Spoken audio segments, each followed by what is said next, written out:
Assalamualaikum warahmatullahi wabarakatuh. Perkenalkan, nama saya Rika Iswara sebagai moderator pada presentasi kali ini. Saya akan memandu jalannya presentasi mengenai tren dan isu terkait farmakologi dan terapi pada klien dengan jantung koroner. Untuk anggota kelompok kami sendiri terdiri dari Rika Sri Mustika, Mutia Putri, kemudian Mutiara Indah, Rika Iswara, dan juga Astri Musnahilawati. Dipersilakan kepada anggota kelompok saya untuk memaparkan materinya masing-masing.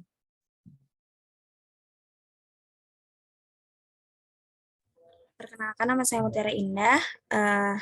Saya mengambil jurnal yang berjudul Terapi Murotal dengan Akupresur terhadap tingkat kecemasan dan kadar gula darah pada pasien dengan penyakit jantung koroner.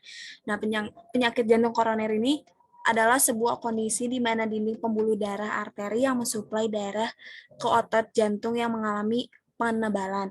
Nah, kecemasan yang dialami oleh penderita penyakit jantung ini dapat menyebabkan spasme pembuluh darah sehingga dapat menyebabkan infark miokard yang disebut dengan serangan jantung dan akan mempengaruhi penyembuhan pasien.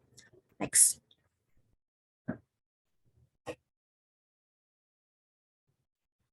Nah, metode yang dapat digunakan untuk mengontrol kecemasan pada pasien yang penyakit jantung koroner itu ada terapi farmakologis dan non-farmakologis.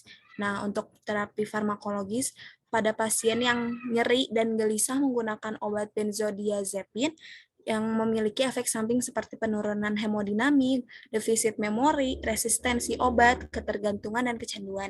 Nah, untuk yang non-farmakologis itu ada terapi akupresur yang bisa diberikan untuk mengatasi kecemasan pasien dengan terapi komplementer menurut Widya Tuti W 2008. Nah, jadi si jenis terapi komplementer itu ada jenis terapi religi dan murotal.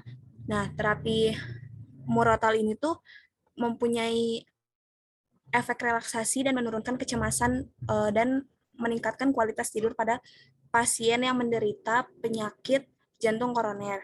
Nah, karena ini mengambilnya dari jurnal Islam, jadi terapi murotal ini tuh bekerja pada otak di mana ketika didorong dengan rangsangan dari luar yaitu terapi dalam bacaan Al-Quran, maka otak memproduksi zat kimia yang disebut neuropeptide.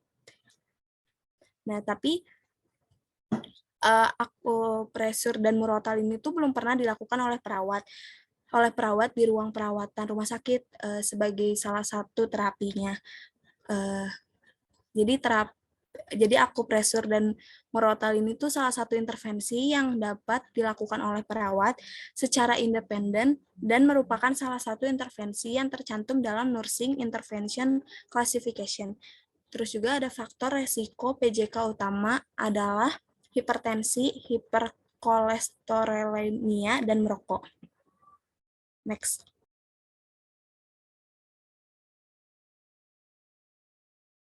Selanjutnya, terapi dislipidemia untuk mencegah risiko penyakit jantung. Dislipidemia telah ditetapkan sebagai faktor risiko utama untuk terjadinya PJK dan stroke di samping faktor risiko lainnya, baik faktor risiko tradisional maupun faktor risiko non-tradisional. Jadi faktor risiko terjadinya dislipidemia termasuk diantaranya adalah diet, stres, tidak aktif secara fisik, dan merokok. Dislipidemia dapat bersifat primer atau genetik dan bersifat sekunder. Dalam pengelolaan dislipidemia diperlukan strategi yang komprehensif untuk mengendalikan kadar lipid dan faktor-faktor metabolik lainnya seperti hipertensi, diabetes, dan obesitas. Selain itu, faktor-faktor risiko penyakit kardiovaskuler lainnya seperti merokok juga harus dikendalikan. Pengelolaan pasien dislipidemia terdiri dari terapi non-farmakologis dan non-farmakologis. Next. Terapi non-farmakologis meliputi perubahan gaya hidup, termasuk aktivitas fisik, terapi nutrisi medis, penurunan berat badan, dan penghentian merokok. Tetapi non-farmakologis lainnya yang dapat dilakukan yakni aktivitas fisik yang dianjurkan merupakan program latihan yang mencakup setidaknya 30 menit aktivitas fisik dengan intensitas sedang, 4-6 kali seminggu, dengan mengeluarkan minimal 200 kal per hari. Kegiatan yang disarankan meliputi jalan cepat, bersepeda, dan berenang.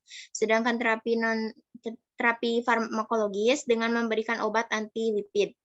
Terapi farmakologis dapat dilakukan dengan pemberian statin, bile acid, sequestrans, asam fibrat, asam nikotinik, ezetimibe inhibitor, dan asam lemak omega 3 atau minyak ikan.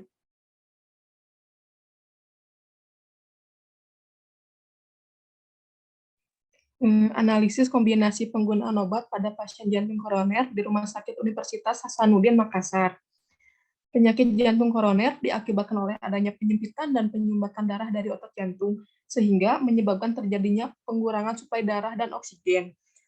Keterkaitan penyakit jantung koroner dengan faktor risiko dan penyakit penyerta lainnya seperti diabetes mellitus dan hipertensi, serta adanya kemungkinan perkembangan iskemik menjadi infark menyebabkan kompleksnya terapi yang diberikan.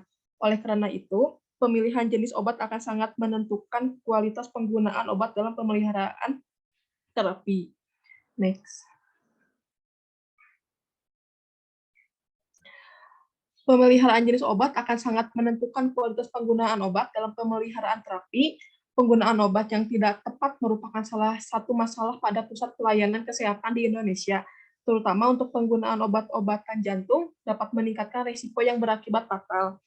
Penggunaan PJK dimaksud tidak hanya mengurangi risiko, bahkan menghilangkan keluhan, tetapi juga untuk memelihara fungsi jantung sehingga harapan hidup akan meningkatkan. Pasien jantung koroner disebabkan oleh beberapa penyakit penyerta lainnya membutuhkan berbagai macam obat dalam terapinya. Dislipidemia merupakan faktor risiko tersering dari penyakit jantung koroner. Dislipidemia sendiri yaitu kondisi di mana kadar lemak dalam darah meningkat.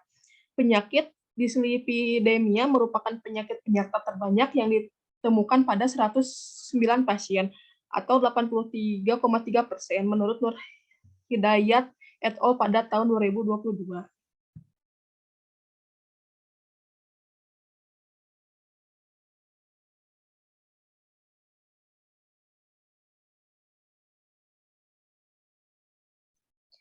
Manfaat daun sirih pada pencegahan penyakit jantung koroner. Daun sirih itu salah satu kandungan dari daun sirih adalah flavonoid atau polifenol, yaitu merupakan satu zat aktif yang ditemukan sangat berlimpah pada daun sirih, menurunkan kadar kolesterol darah dengan cara meningkatkan ekskresi asam empedu dan mengurangi viskositas atau kekentalan darah. Nah, salah satu kandungan dari daun sirih, flavonoid, zat antioksidan sama dengan berperan sebagai pelindung terhadap peroksidasi lemak di dalam membran. Flavonoid mirip estrogen atau kardioprotektif, menurunkan kadar kolesterol darah dengan cara meningkatkan ekskresi asam empedu dan mengurangi viskositas atau kekentalan darah, yang mana pengendapan tersebut dapat menyebabkan terjadinya aterosklerosis yang dapat berujung pada PJK.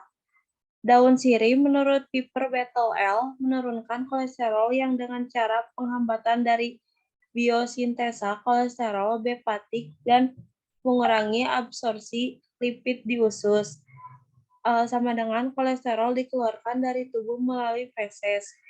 Estrogen akan meningkatkan kadar kolesterol HDL dan menurunkan kadar kolesterol LDL. Kolesterol LDL ini akan menimbulkan plak di dalam darah, tetapi dengan kadar kolesterol HDL yang tinggi akan membantu membersihkan plak-plak yang mulai menempel.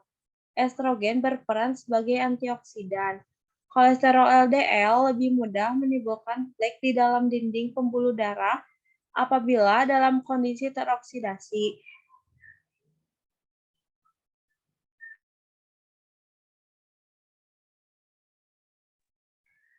Baik, sekian presentasi dari kelompok kami. Terima kasih kepada teman-teman kelompok saya yang telah memaparkan materinya.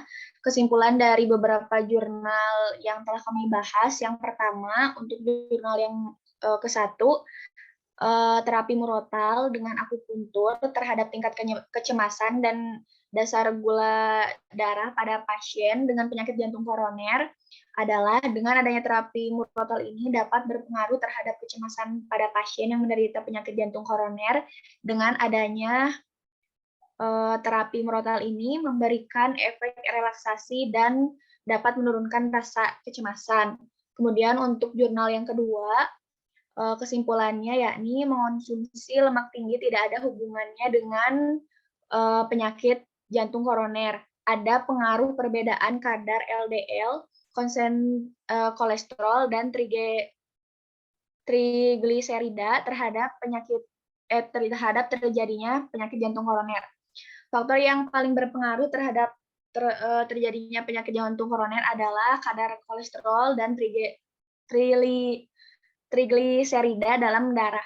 Sarannya, usaha untuk tindakan preventif terhadap resiko PJK adalah dengan mengetahui profil lipid darah atau tidak melebihi batas ambang normal. Dengan demikian, pemeriksaan dan pengontrolan lipid darah perlu dilakukan agar pengelolaan terhadap profil lipid darah dapat dilakukan dengan baik sehingga kejadian terhadap penyakit jantung koroner dapat dihindari.